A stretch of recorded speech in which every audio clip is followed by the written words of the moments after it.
Welcome, everyone, to the second edition of the Wolves Den. My name is Ari Wolfe, and I will be your host, and we're talking about everything that's good in the Arena Football League. And this week, we're going to focus on the number 5 with Cinco de Mayo coming up this Monday. Let's start out with some great players who wear the number 5. How about Kevin Ingram? He's a Philly guy, but he plays for the Los Angeles Avengers, former Arena League Iron Man. And let me tell you something, KI is fun to watch. He is silky smooth. Next up, wearing number 5 is Sia Burley. Last year, he was the AFL Offensive Player of the Year for the Utah Blaze, put up all kinds of records last year, and now getting it done for the Rattlers.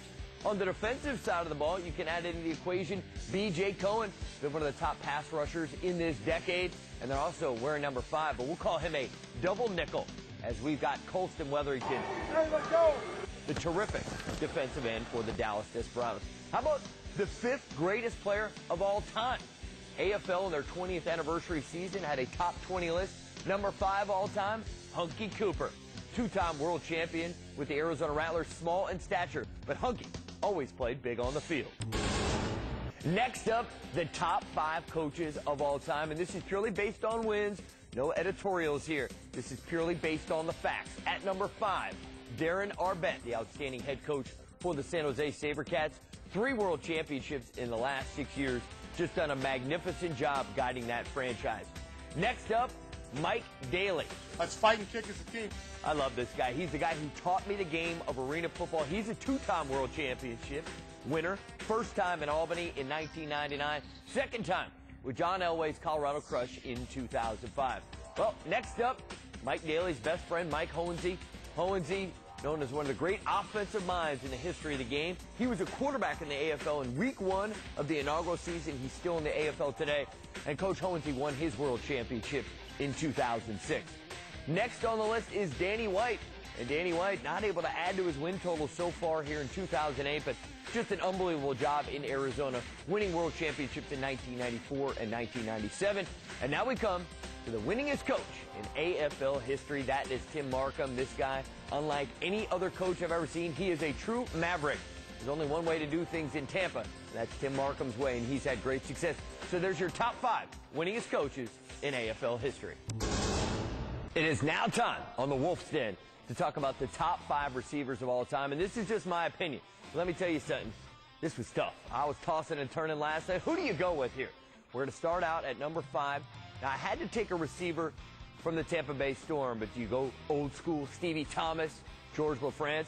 I decided to go with longevity, a guy who just keeps getting it done, Mr. Consistent, Lawrence Samuels at number 5. We move on to my 4th best receiver of all time, Barry Wagner. Now, he was definitely the best Iron Man in the history of the game. I don't think Barry Wagner gets enough credit for how good he was at receiver. So Barry Wagner, number 4 all time. And now we get to the top 3, and this is just so hard. I don't even know how I'm going to come up with this. Off the top of my head, here we go. At number 3, Chris Jackson. Chris Jackson right now playing as well as any receiver in the game. His numbers are up there with these next 2 guys. But for the moment, Chris Jackson at number 3. At number 2, Damian Harrell. This guy, I mean, I love to watch this guy make one-handed catches. He is like a spider web, those long arms and those big hands. He is the top receiver in terms of touchdown catches in the history of our game. But at number 1, this is a guy I had the pleasure of calling his games for 6 seasons, including winning a world championship. There was nobody as good as Eddie Brown. Eddie Brown wasn't the fastest, wasn't the biggest, wasn't the quickest, but what he had the best hands. He had such strong hands. So in my opinion, Eddie Brown, the greatest receiver in AFL history. Now time for the top 5 toughest arenas to play in the Arena Football League. But before we get to that, a little history note. How about the Barn in Des Moines, Iowa? Back when the Iowa Barnstormers had an AF1 franchise, I'm telling you, people came dressed as farm animals. It was a complete freak show. I was getting accosted calling the game for the Albany Firebirds. The place was scary. Thank heavens they no longer have an AF1 team. All right, now to the top 5 current toughest places to play. We start in Philadelphia. Now, the arena and the atmosphere is pretty tough, but what really gets opposing teams is the constant heckling. The things that Philadelphia fans are willing to say to the other team, unlike any other arena in the Arena Football League. At number 4, the San Jose SaberCats. They do such a great job at home, and those darn cowbells can be so annoying, but they help the home team, annoy the road team. San Jose's track record over the last 6 years, unmatched at home. Now, moving on. How about New Orleans, the graveyard? Everybody gets all dressed up, and I'm convinced especially for their afternoon games, people don't even go home from the night before. They're out all night, and they come dressed in costume to the game, and they just keep the party rocking down in New Orleans. At number 2, in the Windy City, Chicago Rush at Allstate Arena. That place, very tough place to play. Kind of a smaller arena.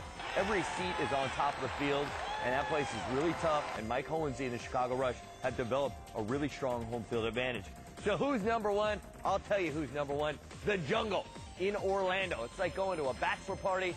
Do not bring women and children to Orlando. That place is a full-blown party, and it's a very tough place to play. Jay Gruden and the Predators, number 1, top 5 places to play in the AFL. Top 5 AFL dance teams, and this is just my opinion. I don't want to offend any of the other dancers out there, but one of the most important things you do as a visiting team is you get to the arena and you watch the home dance team warm up. I mean, it kind of gets everybody excited for football. All right, so we're going to start down in Tampa Bay. They have one of the great franchises. Let me tell you, the Storm dance team gets it done.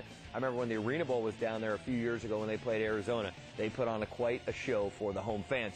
All right, moving on. Who's the next best dance team? Who is it, number 4? How about the Philadelphia Soul? They put a lot of money in their dance team. They got some of the best uniforms in the league, and they have put a lot of time and effort. Give a little credit to the coordinator, Marla. Does a great job with the Philadelphia Soul dance team. And what a great name. They're the Soulmates. How about Los Angeles? I mean, it's the entertainment capital of the world. I mean, they've got a great dance team. If you're going to dance in the same building as the Laker girls, you better know how to dance. Unfortunately, the Avenger girls can get it done. Now, to San Jose at number 2. I mean, the Saber Kittens. I mean, doesn't that just feel all warm and fuzzy? Everybody loves the Saber Kittens. They do a great job. And at number 1, this should come as no surprise. When you think cheerleaders, you think about Big D. You think about Dallas. The Dallas Desperados have the number 1 dance team in the AFL, in my humble opinion. Now it's time to give you a short preview of the Monday night game available on ESPN2 and ESPN2 HD. Chicago taking on Tampa. Chicago has managed to stay hot without their starting quarterback. Cedric Bonner's been banged up. Russ Mickna has done a great job replacing him. They, of course, have Damian Harrell, an explosive offense, and I think a really well-rounded team. Nobody scores more points on special teams and defense than Chicago, and Chicago doing a great job and really the dominant team in the American Conference. Now, Tampa's got a tall hill to climb. They're 3-5 in a very tough national conference, but I'm still convinced that Tampa is going to be a playoff team. I think Brett Dietz is a great quarterback, and they have the most winning coach in the history of the AFL in Tim Markham. Should be a great matchup. I'm sure the fans are going to be jacked up pulling for the Storm down in Tampa. So, again, that game can be seen 8 o'clock Monday night on ESPN2 and ESPN2 HD. Thank you so much for tuning into this edition. Last week we had over 19,000 hits on the Wolves Den. Let's see if we can't beat that this week. Enjoy Week 10, everybody.